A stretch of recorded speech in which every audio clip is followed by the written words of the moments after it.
So this is the basic format of balance sheet. अब ये तीन चीजें जो है मैं आपको एक एक करके और समझाता हूँ डिटेल में।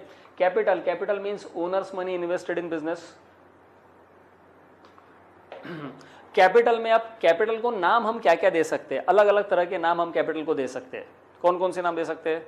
एक हो गया शेयर कैपिटल, दूसरा क्या हो गया पार्टनर्स कैपिटल, तीसरा क्या हो गया प्रोप्राइटर्स कैपिटल। अब ये तीन तरह के कैपिटल मतलब ये it depends on the type of ownership. अगर प्राइवेट लिमिटेड कंपनी है या पब्लिक लिमिटेड कंपनी है तो it will be called as share capital. If it is a partnership और LLP limited liability partnership then it will be called as a partners capital.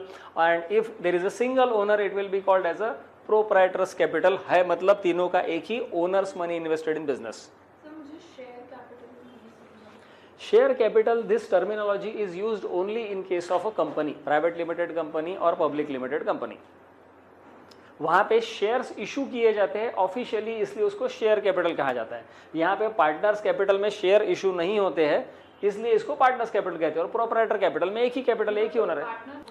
अब share capital में भी दो तरह के शेयर कैपिटल हो सकता है। एक पब्लिक लिमिटेड कंपनी में जो share number of share holder होंगे वो ज्यादा होंगे, प्राइवेट लिमिटेड में कम होंगे। तो प्राइवेट लिमिटेड में मिनिमम 2 रिक्वायर्ड है, 2 शेयर होल्डर होने चाहिए, और पब्लिक लिमिटेड में मिनिमम 7 है, कम से कम 7 होने चाहिए। तो शेयर कैपिटल में शेयर सर्टिफिकेट इशू होता है।